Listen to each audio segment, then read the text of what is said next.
incidencia de los costos frente a las NIF, a cargo del doctor Carlos Augusto Rincón. El doctor Carlos Augusto Rincón es contador público de la Universidad del Valle, magíster en diseño, gestión y dirección de proyectos. Actualmente cursa un doctorado en administración de la Universidad del Valle y cuenta con una amplia experiencia como docente por más de 10 años en distintas universidades e instituciones educativas. Es docente e investigador de la Universidad San Buenaventura de Cali e investigador inscrito en Colciencias. Actualmente investiga en temas relacionados con las normas internacionales PYMES, pedagogía contable, costos y presupuestos y sistemas de información contable. Es diseñador y desarrollador de software, asesor de varias empresas en el área contable, de costos, presupuestos e implementación de NIF. Es un gusto compartir con ustedes hoy, estar aquí en Bogotá en un minuto y poder presentarles algunos resultados académicos y de investigación y de estudio que se han venido desarrollando en el tema de la contabilidad y de las NIF como tal. Bueno, pero ante todo, como hoy estamos celebrando lo que es el Día del Contador Público en Colombia, pues yo recibí como muchos mensajes muy bonitos el Día del Contador Público y de muchos compañeros, y entonces yo me senté como a escribirles, quería escribirles algo también muy bonito a mis compañeros contadores públicos, y esto fue lo que me salió. No sé si es muy bonito, pero sí es como una reflexión hacia la contaduría pública y hacia el Día del Contador. Entonces yo le escribí, dice: el Día del Contador colombiano está enmarcado en una bella historia de lucha, persistencia y rebelión. La actual sumisa posición de los contables colombianos no le hace honor a aquella fecha. El gobierno insistentemente legisla de manera precipitada y tirana fecha y normas contables que los contadores de manera silenciosa, callada y subyugada asumen. Los órganos de investigación y prosperidad del pensamiento contable quedaron rendidos ante la opresión de las NIF. La marca NIF, que está en los decretos reglamentarios colombianos, se vuelve el negocio de las multinacionales. La legislación contable colombiana queda obediente a una entidad internacional, perdiendo la soberanía. Los cambios tributarios van y vienen. La contabilidad estatal no muestra la realidad de los colombianos entre corrupción, déficit y más impuestos. El lema parece ser más impuestos para sostener la corrupción. Los contables no estamos en la discusión del tributo. De manera obediente registramos las prescripciones normativas. La mejor manera de celebrar nuestro día es asumiendo una sensible reflexión sobre nuestra profesión, que lleve un despertar, que unifique en un solo clamor el desagrado general sobre estos procesos impositivos y que formen la unión contable como un organismo fuerte al cual no se le puede bananear. Bueno, con eso inicié.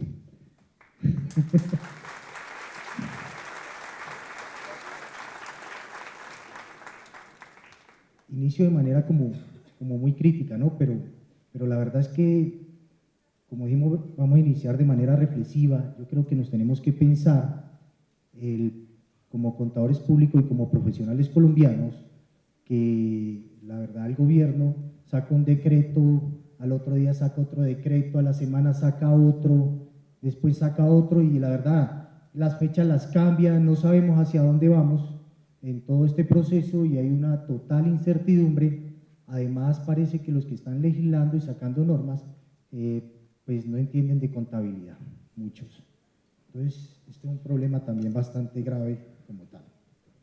En el tema, bueno, aquí en la primera diapositiva presento uno de los textos que he sacado con ediciones de la U, que se llama Taxonomía Contable versus Tesauro Contable, y tiene que ver mucho con la primera reflexión que vamos a hacer en el tema de la contabilidad.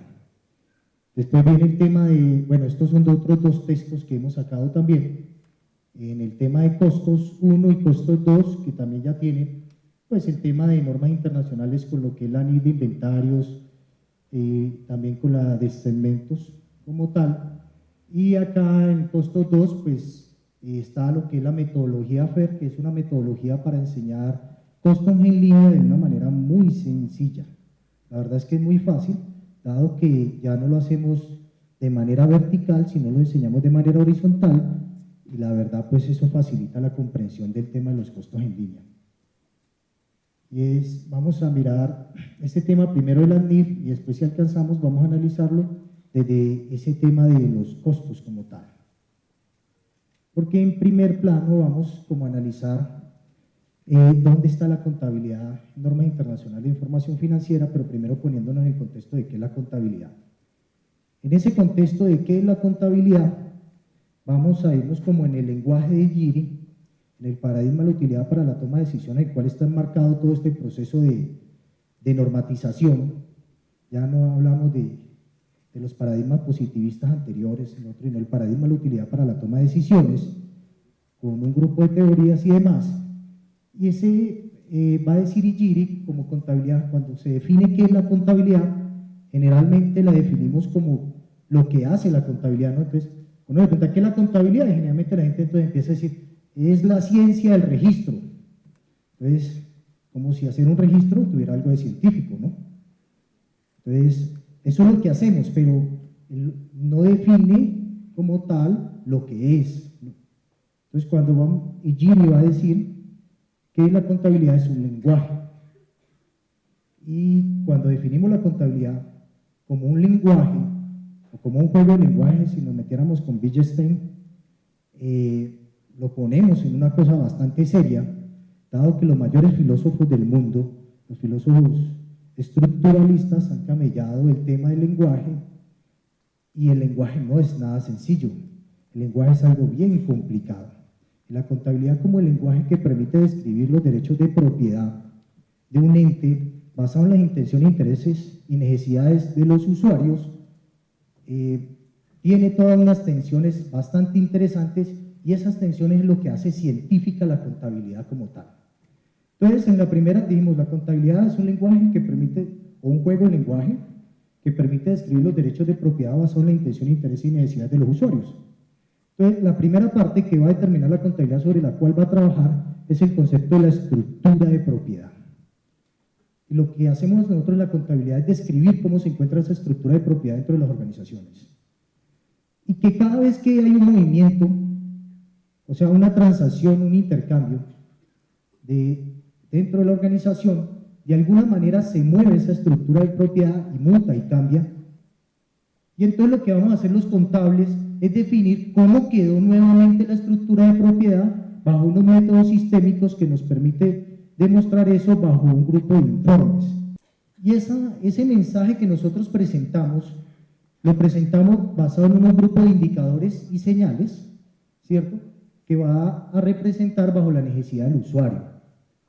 Entonces es muy importante tener en cuenta quién es el usuario en la información, porque basado en la necesidad del usuario es que nosotros construimos el mensaje de información de la contabilidad. Y eso es clave.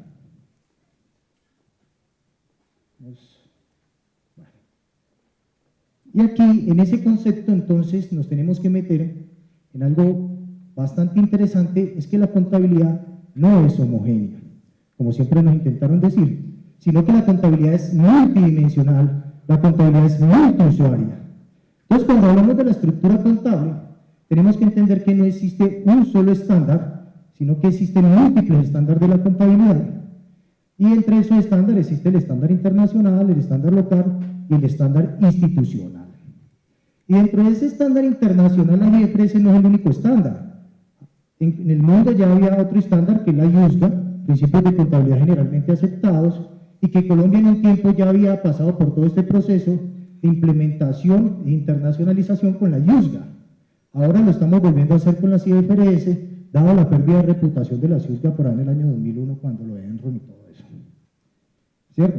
Entonces mire que no existe un solo estándar internacional, hay varios estándares, y ese estándar internacional está basado básicamente en la necesidad de los usuarios externos. Pero existen otros estándares como el estándar institucional más basado en la necesidad de los usuarios internos. Y el estándar local, que es la información que requiere el fisco y el gobierno, y el estándar institucional, pues como usuarios externos, vamos a decir la dirección de la empresa, que necesita información detallada para la toma de decisiones. Los estándares internacionales está hecho en una información global y pública. Y como es una información pública como tal, tendríamos que entender que todo el mundo va a ver esta información y en todo el mundo aquí está también la competencia. Y uno no le va a entregar información de detalle a la competencia, ¿cierto? Por eso es que aquí, en términos internacionales, usted no habla de presupuestos. Los presupuestos están en el estándar institucional, dado que es información de detalle que sirve para la toma de decisiones dentro de la organización. Entonces, esto es bien interesante, dado que la estructura contable ya básicamente no hablamos de una sola estructura, de un solo usuario, como hacíamos antes, sino que hablamos de una contabilidad multidimensional que cumple las necesidades de los distintos usuarios de la empresa, los cuales tienen intereses y necesidades diferentes. Y es bien importante esto para entender la contabilidad, para entender, por ejemplo, la norma de la NIC 12, porque la norma de la NIC 12 es una comparación entre el estándar fiscal y el estándar internacional de la IFRS, y su diferencia permite la construcción del impuesto diferido. Si fuese igual, no necesitaríamos la NIC 12 como tal. Entonces, hablamos de una contabilidad multiusuario, la cual permite construir un mensaje. O sea, lo importante de la contabilidad es que construye un mensaje de la estructura de propiedad, llámelo estados financieros, declaraciones y demás, y ese mensaje como tal es el producto de la contabilidad, la cual tiene un costo-beneficio. Y es tal que es un producto que nosotros venimos a estudiar para vender ese mensaje. O sea, nosotros venimos aquí a estudiar para aprender a construir ese mensaje, el cual se lo vamos a vender a una persona que lo necesita y que va a pagar por él. ¿Claro? Entonces, y esos mensajes pues tienen diferentes usuarios como el Estado, inversionistas, proveedores, clientes, trabajadores y sociedad, los cuales tienen intenciones, intereses y necesidades distintas. Y eso hay que saberlo porque pues, eso va a determinar cómo se describe esos recursos basados en las intenciones, intereses y necesidades. El primer objetivo del marco conceptual, el OB2, determina quiénes son usuarios y después del OB5 hasta el OB10 va a decir quiénes no son usuarios de la NIF. Y por ahí en el OB10 va a decir que el regulador no es usuario de la NIF, que él verá si lo utiliza, pero que la norma no lo va a satisfacer. Y si uno se va al marco conceptual B, de la norma internacional, que es uno de los más interesantes, en la lectura él va a decir allá que la norma internacional, el estado de situación financiera es con la intención de mostrar solvencia y que además solamente va a ser para inversionistas, proveedores y acreedores y que ahí no está ningún otro usuario al cual vaya a satisfacer y que ahí no está el usuario regulador. O sea, nuevamente quita al usuario regulador como un usuario que pueda llegar a satisfacerse o que ellos van a pensar en satisfacer al usuario, no. Dicen quién es el usuario y a quién van a satisfacer y todos los indicadores y señales que se presentan en los estados financieros van a estar dirigidos a la intención de satisfacer al usuario como tal y no a los demás. Entonces, esto es muy importante tenerlo claro porque la contabilidad cumple unos fines y esos fines de escribir una información basada en una intención, interés y necesidad de usuario, ¿cierto? Y entonces vamos a tener claro que los fines determinan los medios. Muy maquiavélico, ¿cierto? Pero así es. O sea, nosotros no empezamos por determinar medios, sino por determinar fines. Y de esa manera se escribió la norma internacional plenas, la cual me parece la más seria. El marco conceptual de las plenas es un marco conceptual bien riguroso, más serio que el de la PYME. La PYME, la verdad, es una copia mal hecha, dado que la plena determina quién es el usuario, cuáles son sus necesidades, y de ahí en adelante empieza a determinar los indicadores con que se va a revelar las necesidades de su usuario. La PYME y las ISAs, las estatales, en el marco conceptual integran más usuarios, pero no determina cuáles son las necesidades de usuario y básicamente terminan utilizando los mismos indicadores que estaban en las plenas. Entonces, allí ya hay un problema bastante fuerte. Entonces vamos a decir que los fines en el sistema de información contable es la construcción de unos informes, llámenles informes, declaraciones, estados financieros, notas, taxonomías o modelos, y unos métodos para llegar a esos fines. O sea, lo importante es que hay unos fines que son informes y hay todo un medio en el sistema para llegar a esos fines y eso es lo que se hace en el proceso de la contabilidad. Entonces, cuando hablamos del sistema de información contable, ese proceso, cuando hablamos del sistema entrada, proceso, salida, vamos a determinar que lo importante o la finalidad está en las salidas, y las salidas son el producto del SIG, y en ese producto está básicamente los informes. De ahí viene lo que llamamos el medio, ¿cierto? Que es la fábrica para hacer esos informes, la fábrica para hacer ese producto, que es el medio, y entonces entran unos insumos a esa fábrica para producir ese producto. Entonces, llamémosle a esos insumos transacciones, que entran al proceso y que entregan en bajo NIF. Vamos a hablar de revelaciones. Entregan un grupo de revelaciones, y esas revelaciones llamémosle informes, estados financieros, y esos informes y estados financieros en todo el lenguaje de la arquitectura normativa internacional, que es muy importante tener en cuenta, ese lenguaje va a llamar a esas formas de clasificación con las cuales construimos los estados financieros y entregamos una cantidad de indicadores para describir la propiedad, se va a llamar taxonomía de estados financieros. Lo que hay que entender es que en la era digital en la cual nos encontramos, digamos que el sistema no termina cuando construimos el informe, sino que termina cuando digitalizamos los informes, cuando los convertimos en medios magnéticos. Y un elemento importante para la construcción de los medios magnéticos de la información NIF es el lenguaje XBRL, en el cual se va a digitalizar la información NIF como tal que se presenta, y esa información se digitaliza bajo el concepto de taxonomía de los estados financieros. Ese concepto de taxonomía es bien importante para entender la NIF, dado que dentro de la taxonomía está todo lo que reconocemos como la política de revelación. O sea, vuelve tangible toda la norma en términos de cómo se revela y cómo está organizado el proceso y qué se revela. ¿Dónde y qué se revela? Está basado en el proceso de la taxonomía. ¿Qué significa taxonomía? Teoría de la clasificación. Y lo que va a determinar es cómo se clasifica la estructura de propiedad en los distintos elementos con la intención de poderla describir y conversar de ella. Por decir algo, ahí decimos que es tangible, que es intangible, que es monetario, no monetario, lo que está para el uso, para la venta y para la renta. Y bueno, y empezamos a dividir en distintas categorías que nos permiten describir los distintos objetos que se encuentran en la estructura de propiedad, y eso lo vamos a reconocer como el concepto de taxonomía. Dentro de la fábrica, dentro del proceso contable, también hay otra clasificación que reconocemos nosotros como el plan de cuentas, pero el plan de cuentas no es una taxonomía, el plan de cuentas es un tesauro. Dentro del discurso del lenguaje, este concepto de la taxonomía viene de la biología, inicia ya, después es tomada por otras ciencias como la educación, la psicología, los sistemas y ahora por la contabilidad. Y cuando tomamos el concepto de taxonomía, automáticamente tenemos que coger el concepto de tesauro, que es otro concepto ontológico bastante importante para determinar el proceso del sistema de información contable. Lo que vamos a decir es que el plan de cuentas no es una taxonomía, el plan de cuentas es un tesauro, dado que el tesauro es una clasificación con fines de recuperación. O sea, la taxonomía es una clasificación con fines de hablar del objeto, de describirlo. O sea, los estados financieros, las declaraciones y todos los informes que nosotros entregamos en contabilidad son taxonomías con fines de describir un objeto para la toma de decisiones de sus respectivos usuarios.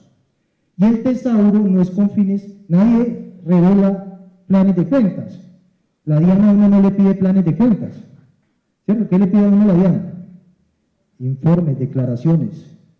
Los planes de cuentas son unas clasificaciones con fines de acumular información para después extraerla o recuperarla en la construcción de taxonomías.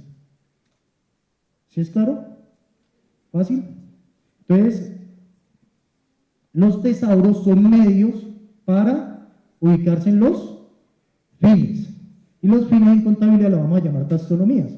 Si yo volviese a iniciar a estudiar NI otra vez, empezaría por estudiar la taxonomía primero. O sea, usted sabe NI si sabe hacer la taxonomía. Es muy sencillo, es como si yo le preguntase a alguien, ¿usted sabe IVA? Entonces me dice, sí, ¿cierto? ¿Cuál es el informe 300? ¿No sabe? Si yo le pregunto, ¿usted sabe mucho de impuestos? Sí, usted sabe de renta. ¿Cuál es el informe de renta? Entonces sí. ¿Y sabe manejarlo? Sí. ¿Sabe presentarlo? Sí. Ningún empleador va a contratar a alguien, ¿cierto?, para que le revele renta y cuando le pregunte si sabe hacer el informe 110 le diga que no. ¿Lo contrataría usted? Entonces, si yo digo que usted sabe NIF, si, yo ya estudié NIF, sé bastante, yo le pregunto si ya sabe desarrollar el informe 210.000, ¿usted lo conoce? ¿Ya vieron NIF?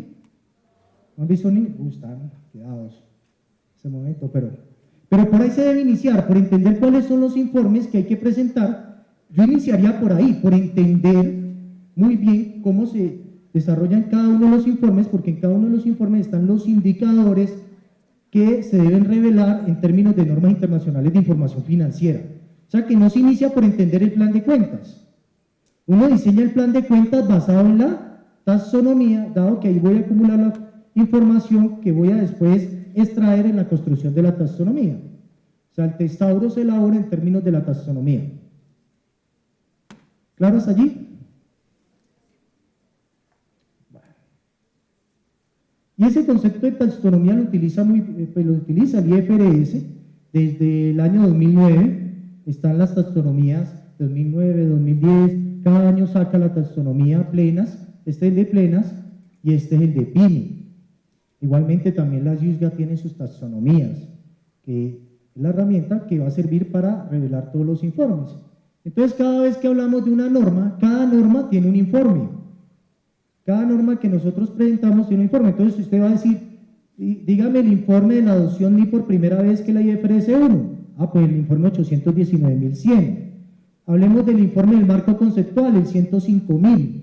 Y así sucesivamente cada una de las normas, tanto de las plenas como de las pymes, cada una de esas sesiones tiene un informe, tiene un tazón, básicamente que va a revelar los indicadores que exige cada norma.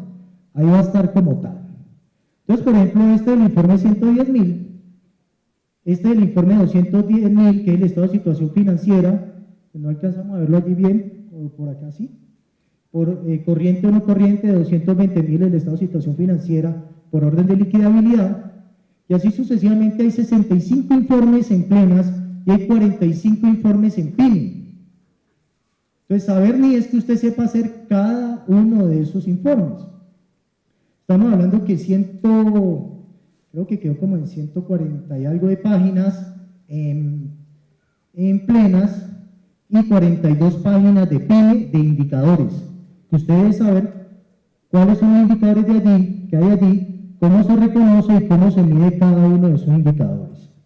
Y dentro de la información ya no es solo cuantitativo, sino que hay datos cualitativos también allí, datos cuantitativos y datos cualitativos, y los datos cualitativos son bastante datos cualitativos, y los sistemas de información contable que tenemos actualmente no saben cómo registrar y recuperar información cualitativa. Solo nos hemos centrado en guardar información cuantitativa y extraer información cuantitativa, pero ¿cómo vamos a extraer la información cualitativa? Si los sistemas no guardan esa información y a lo último salir a recuperar todos esos datos, pues es bastante tedioso. Lo bastante interesante de esta herramienta de la taxonomía es que aquí ustedes van a encontrar cada uno de los indicadores, le va a decir qué tipo de indicador es el que está necesitando allí, y también le va a decir dónde usted en la norma, la concordancia de la norma, dónde obliga a revele cada uno de esos indicadores. O sea, cada uno de estos indicadores que están aquí le está diciendo que es exigido por la norma tal, entonces le empieza a explicar cada una de esas normas. ¿Claro hasta allí? O sea, que saber ni PYME es saber los 45 informes que tiene la taxonomía y cada uno de esos indicadores que hay en cada uno de esos tazones, cómo se reconoce, cómo se mide. Esa es la manera como se aprende NIF.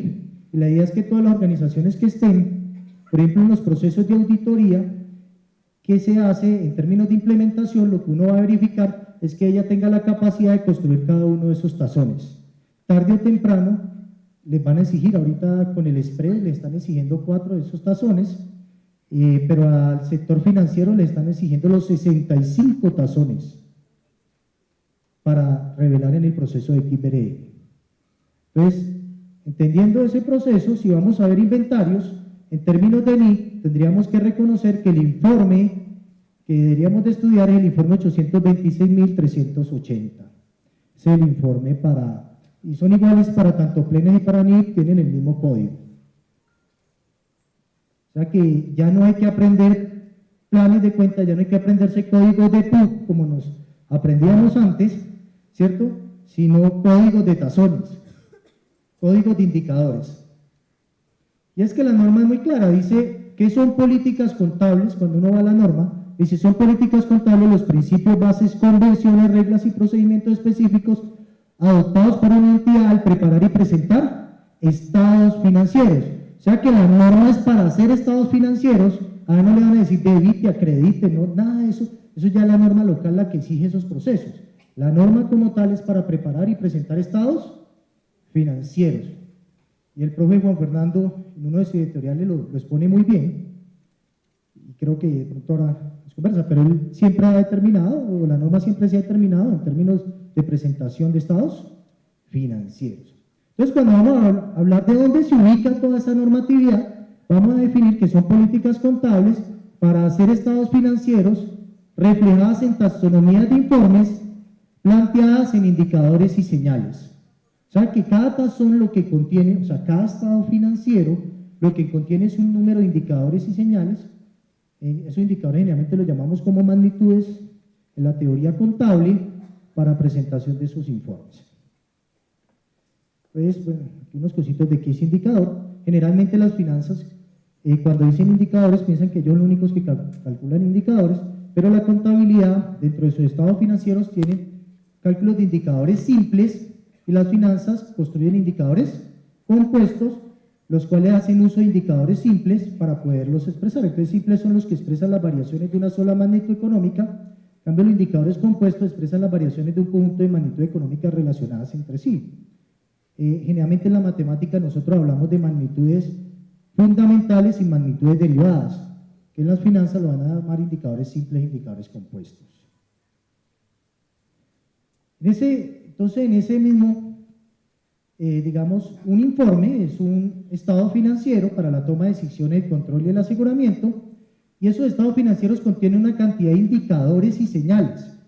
¿Qué es una señal? Un signo que tiene carga simbólica, o sea, me permite ir a un estado mental. Si yo digo, por decir algo, digo caja, antes de usted entrar a contaduría pública, cuando uno decía caja, ¿uno qué se imaginaba? Una caja de cartón, ¿sí o no? Es lo más cercano.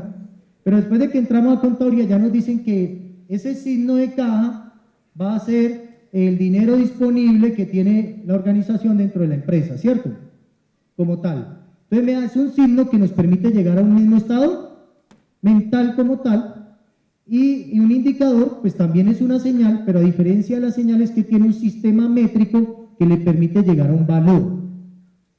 Y como las estructuras de propiedad se miden en términos de su capacidad de intercambio, y el intercambio tiene una unidad de medida que se llama la moneda, ¿cierto? Entonces nosotros describimos la estructura de propiedad basada en su revelación monetaria, en su capacidad monetaria como tal, o sea, en su capacidad de intercambio.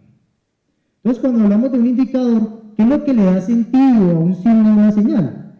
Cuando hablamos de un indicador, lo que le da sentido es definir el qué, el cómo, el dónde, el quién, el por qué, el cuándo y el para qué de eso.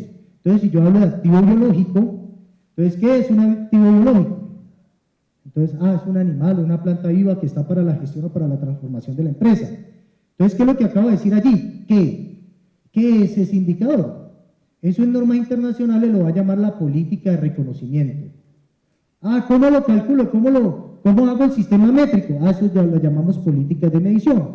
Entonces, es muy importante, dado que el indicador, la que le da sentido a él, es el qué, el cómo, el dónde, el quién, el por qué, el cuándo, el para qué, y eso en términos del lenguaje de la normatividad, lo va a llamar la política de reconocimiento, medición y revelación. Entonces, siempre que hablemos de una norma, que tengamos claro es qué es lo que hay que revelar, y eso que hay que revelar, cómo se reconoce y cómo se mide. ¿Y en dónde se revela eso? ¿Dónde se revelan los indicadores? En contabilidad, en NIF. ¿En dónde? ¿Dónde se revelan los indicadores en NIF? ¿Cómo? ¿Y cómo se llama eso en NIF? Taxonomías. Vamos al lenguaje de NIF, taxonomías. Se van a meter al www.ifrs y van a bajar allá la taxonomía última que salió, está en varios idiomas, bajan en inglés, español, varios idiomas allí, y van a bajar y van a estudiar cuáles son las taxonomías con que se presentan los informes bajo normas internacionales de información financiera. Porque esa es la primera parte, entender cómo se revela. Entonces, cada uno de los indicadores que se revela allí, en esa taxonomía, pues nos vamos a la norma y verificamos cómo se reconoce y cómo se mide. Y esa parte de reconocimiento y medición está en la normatividad, también está la de revelación, pero esa se vuelve tangible en la taxonomía, dado que ella se forma para la revelación del XBRL. Entonces, clave, cuando hablamos de políticas contables, es clave entender que son políticas de reconocimiento, medición, revelación, la de presentación, que es más de forma. Tenemos 3 políticas de fondo y una política de forma. Y estas, entonces, pero cuando hablamos de políticas contables, entonces ya vemos que no es una cosa como complicadísima, sino es que básicamente, como estamos en el lenguaje contable, son políticas de sintaxis, ¿cierto?, de semántica como tal, y es darle un signo que es. Entonces, cuando hablamos de normas internacionales, propiedad de inversión, nos vamos a la norma, en la política de reconocimiento nos dice qué es, después nos dice cómo se mide y qué se revela de esa norma, y cuando vamos a la taxonomía, ya está todos los indicadores en que se vuelve tangible esa política de revelación. Esto es bastante sencillo, las normas no son cosas complicadas. Entonces, cada vez que hablemos de norma, vamos a hablar de esos elementos, y como estamos en el tema de inventarios, en el tema de costos, que nos vamos a incluir allí, en normas internacionales, vamos a definir como costo son las inversiones que se realizan con la expectativa de obtener beneficios presentes y futuros. Por lo tanto, reconocer los costos de una actividad es reconocer el monto de la inversión realizada. O sea que los costos también hacen parte de las inversiones de la empresa. O sea, las inversiones no solo son la cuenta 12, porque ahí vamos, en la cuenta 12 vamos a colocar las inversiones externas que hace la organización, pero la organización también hace inversiones internas, ¿cierto?, en lo que tiene que ver con el uso de sus activos fijos y con los gastos necesarios para la producción de ingresos. Entonces, los costos son sacrificios con intención de producir ingresos dentro de la organización. Y cuando nosotros hablamos de esos flujos de información de costo en los procesos de producción, pues hablamos de digamos, de un flujo donde le compramos a unos proveedores materia prima que va a entrar a la fabricación, y dentro de esa fabricación pues van a entrar unos costos de conversión que lo reconocemos como CIF, mano de obra y servicios, o sea, los 4 elementos del costo. Y esto no es nuevo. Si ustedes van al plan de cuentas, decreto 2650 del 93, van a encontrar allá que en la cuenta de control de la 7 va a hablar de 4 elementos de costo y no de los 3 como nos enseñan. O sea, siempre nos enseñan 3 elementos del costo en la teoría de costos, pero cuando uno iba al PUB encontraba 4. ¿No les ha pasado? Entonces, ¿qué es el cuarto? Realmente el cuarto era utilizado, anteriormente se llama costos para el sector de la construcción, dado que anteriormente el sector de la construcción utilizaba mucho en ese concepto de servicio lo que es la maquila y el outsourcing. Ella lo separaba con otro elemento, dado que ya no era ni CIF, al no ser mano de obra directa tampoco, y al tampoco ser materia prima, dentro de su marco ontológico se quedaba por fuera de esos 3 elementos, y ellos creaban, en ese sector creaban un cuarto elemento que lo llamaron contratos de servicios, y allá lo llaman la cuenta 74, en el plan de cuenta que nosotros conocemos.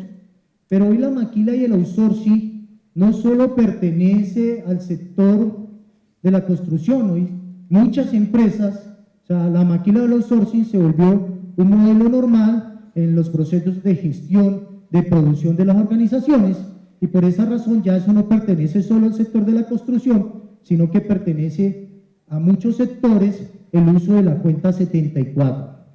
Entonces ya hablamos hoy por hoy de 4 elementos del costo, y si en su sector productivo hay algún proceso o hay un egreso que no es ni CIF, ni mano de obra, ni servicios, ni materia prima directa, pues dado que la contabilidad se desarrolla bajo el modelo de la teoría de conjuntos, la teoría de conjunto es la que determina, o las métricas de la teoría de conjunto es la que determina cómo se debe contabilizar basado en esos modelos de indicadores. ¿Y qué sucede si usted tiene en un proceso de conjuntos manzanas rojas, manzanas verdes solamente y le llega manzanas amarillas? ¿Usted qué hace? ¿La incrusta ya en las rojas? ¿Las mete ya en las verdes? ¿Qué hacemos allí? O creamos otro elemento que se llame manzanas amarillas, ¿cierto? O dos, cambiamos el marco ontológico, o sea, lo que llamamos en el pool la dinámica. En términos teóricos le llamaríamos el marco ontológico del conjunto o el dominio del conjunto, que llame rojas y amarillas para que permita integrar allí. ¿Qué es lo que hacíamos antes? Incrustábamos eso en cualquiera de estos tres elementos, lo cual iba a contaminar el indicador.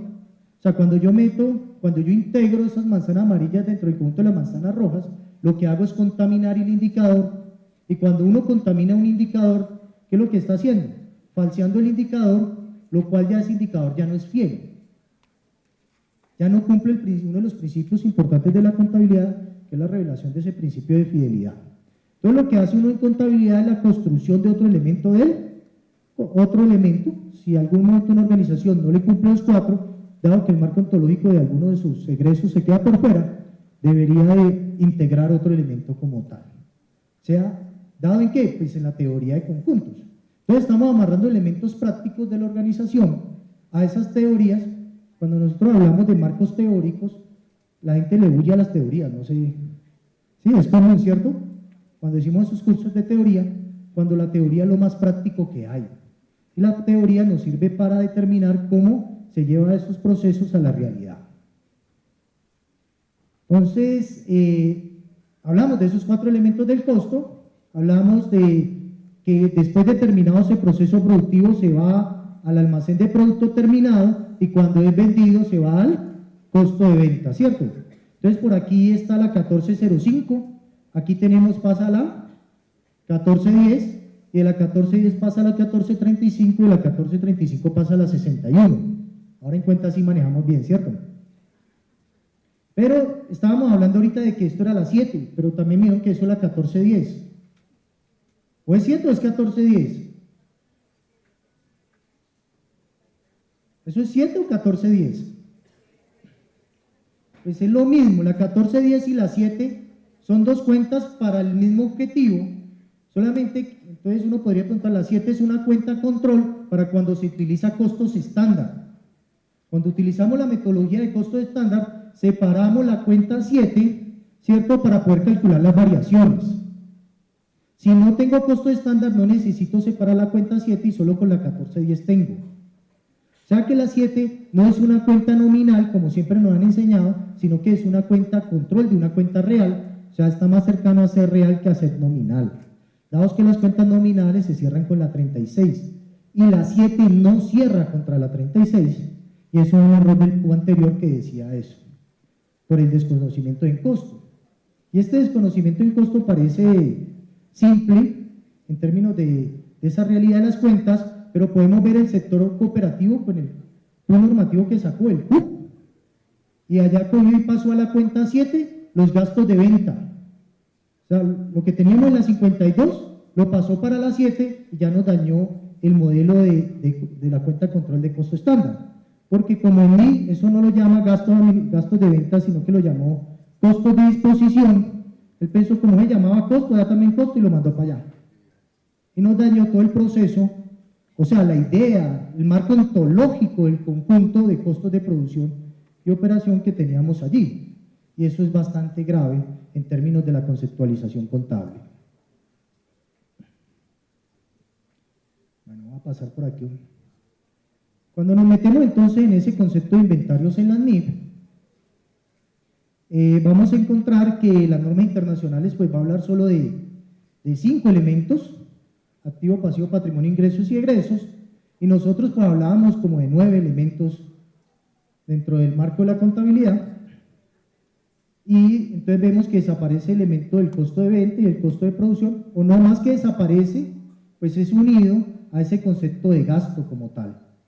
O sea que, dado que nosotros en el concepto de gasto que teníamos en la Ascolga, cuando decíamos gasto, por aquí limitábamos la cuenta de gastos a las actividades de administración y comercialización y se quedaban por fuera los costos de producción o los costos de venta, digamos. Se quedaban por fuera ahí los costos de venta y cuando uno ve el concepto de NIC, de gasto en la NIC, dice gastos son, o en la NIC, pues, gastos son los decrementos de los beneficios económicos producidos a lo largo del periodo contable en forma de salidas o disminución del valor de los activos o bien de nacimiento o aumento de los pasivos que dan como resultado decremento en el patrimonio neto y no están relacionados con las distribuciones realizadas a los propietarios de este patrimonio. Entonces, como pueden ver allí, la norma no limita ese gasto a determinadas actividades, como sí lo hacía en el decreto 2649-2650.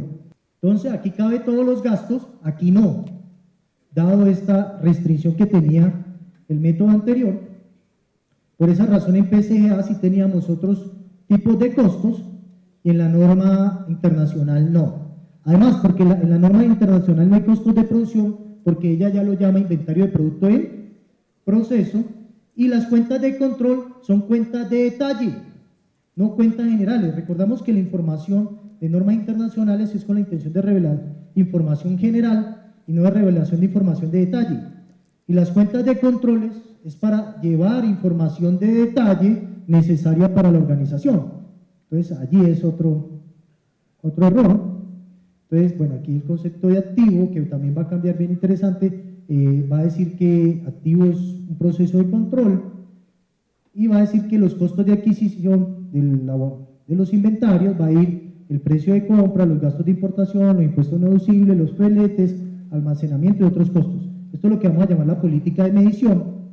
Y acá, esta es la política de reconocimiento de qué es ese indicador de inventario en NIC. Entonces va a decir costos incurridos directos e indirectamente necesarios para llevar el inventario a su condición y ubicación actuales. El componente del costo del inventario son costo de adquisición, costo de producción y otros costos. Entonces, primero determinamos la política de reconocimiento y después va a determinar la política de medición. Y dentro de ese marco de la política de medición va a haber un cambio interesante con lo que hacíamos anteriormente, y es que la norma va a decir que los inventarios se evalúan al menor entre su costo y su valor neto de realización. Al menor, o sea, no se llevan al valor neto de realización, se lleva al menor entre el valor neto de realización y el valor en libros, ¿cierto? Y valor neto de realización es el precio estimado de venta en un curso normal de la operación menos los costos estimados para terminar su producción y necesarios para llevar a cabo la venta. Entonces, valor neto de realización, ¿cierto? Va a valor razonable, entonces donde valor neto de realización es igual al valor de venta, digámoslo, al valor de salida, menos los costos que faltan para que pueda realizar la venta. Y entonces, ¿cuál debe dejar? Entonces dice que si el valor neto de realización es menor, o sea, el valor al cual lo voy a vender, menos los costos de venta es menor al que lo compré, entonces debo llevarlo al valor neto de realización.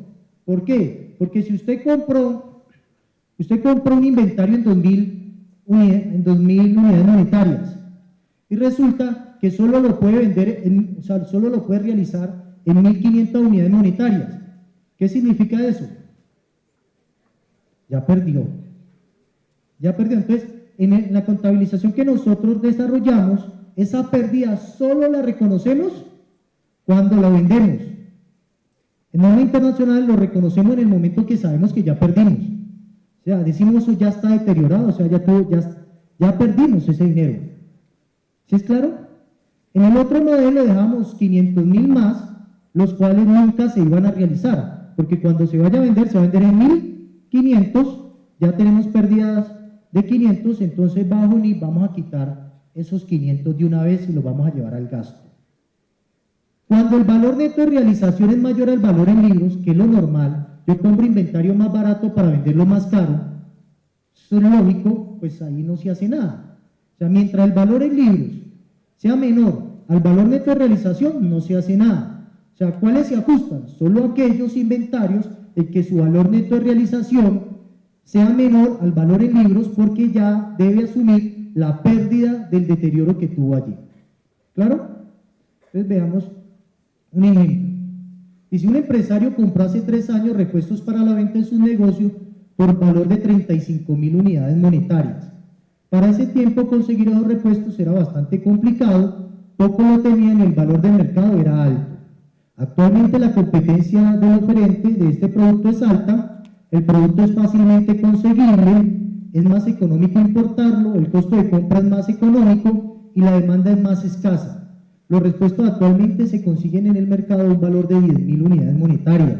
O sea, él atrás lo compró en 35 y ya vale 10.000. Además, se debe cancelar un 5% de comisión a los mecánicos para que estos hagan que sus clientes lo compren al almacén. O sea, que además de 10.000, de esos 10.000 que le dan, tiene que entregarle el 5% de comisión de venta.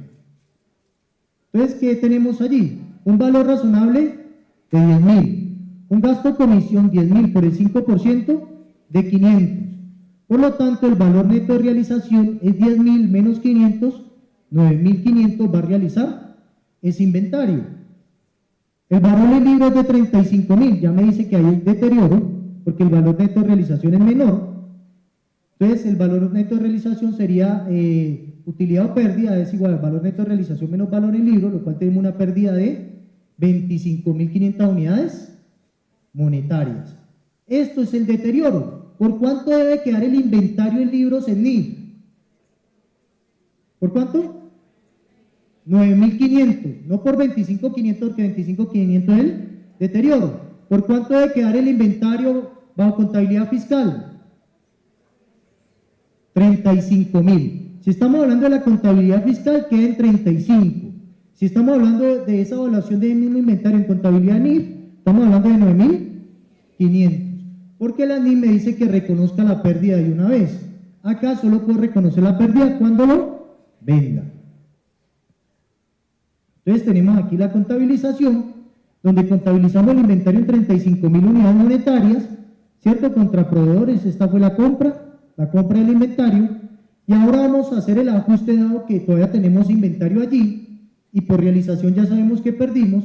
Lo que hacemos es quitarle a esos 35, 25.500, o sea que aquí ya queda el inventario en 9.500 y esos otros 25.500 se va contra una pérdida, gasto, deterioro en inventarios. ¿Y por cuánto se presenta el indicador de inventarios? En el tazón, por 9.500. ¿Fácil? Esto no es complicado, vamos a dar algunas cositas, no lo vamos a dar todo, pero vamos a dar algunos tips de ayuda de inventarios y que son importantes y que cambian radicalmente. Bueno, aquí vamos a dar rápidamente así, capacidad normal.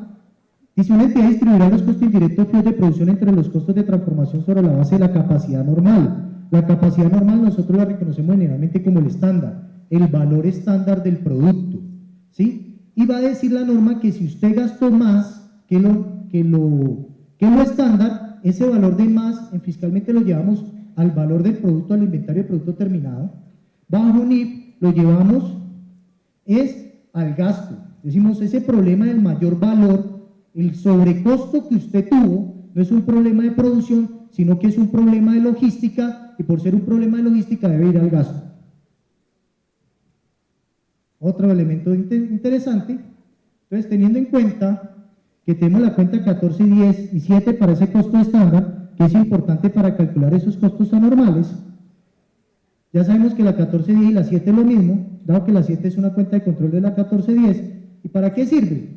Pues nosotros llevamos lo real a la 7 generalmente y el estándar a la 1410. ¿Cómo funciona eso? Vamos a mirar. Nosotros tenemos la cuenta 1410, la cuenta 7 y la cuenta 1430. Cuando ha sido terminado el producto, pero todavía no tenemos los costos reales, lo que hacemos es trasladar del inventario de producto en proceso al producto terminado. Digamos un producto que costó 100, lo pasamos del crédito al débito, sin esto tener valor. Mire que no hay nada aquí, sale algo sin que exista nada en la 1410 hacia la 1430. ¿Por qué? ¿Dónde están esos valores del débito mientras? Han sido llevados a los costos de producción, sino que todavía falta pues llegar al final del mes para tener esos costos fijos claros y para poder saber cómo se llevan a cada orden de producción o a cada producto. Después de ahí, de que ya sé cuánto es el producto, cuánto costó el producto al final, yo lo saco, 80 y 40, 120, y lo llevo a la 1410. En este punto, ya que tenemos un estándar de 100 y un real de 120, por lo tanto tenemos una variación de 20. ¿Qué hacemos en la contabilidad normal? Mandábamos ese valor, sacábamos esos 20 de aquí de producto en proceso y lo llevábamos a la 1430. Así lo hacíamos. ¿Cómo se hace en NIF? Entonces tenemos la cuenta 1410, la 7, ¿cierto? La real, lo mismo concepto, pero en NIF, entonces llegamos y, bueno, la 100 la llevamos a la 1430, de la 100 a la 1430, mientras llevamos los costos en el débito, y cuando hemos terminado, pasamos los 120, sacamos del crédito y pasamos 120 a la 1410, ¿sí? Pero la diferencia es que los 20 aquí ya no se van contra la 1430, sino que se van contra gasto administrativo. ¿Sí lo pillaron? Esto es bajo NIF. Esto es bajo normas internacionales de información financiera. Bueno, ahí la idea era presentarles unos elementos, faltan cosas con respecto a norma internacional de inventario, pero ya pueden ir viendo elementos importantes de cambios en la política de reconocimiento y en la política de medición que tiene el indicador de inventario con respecto a la contabilidad fiscal y a la contabilidad NIF, ¿cierto? Para la presentación en el respectivo tazón de las normas internacionales de información financiera. Entonces, por ahora dejemos allí. Esto es con la intención de motivarlos para que estudien normas internacionales, dado que esto no es difícil. La verdad es que es bastante sencillo, es bastante fácil si empezamos por donde es. Gracias.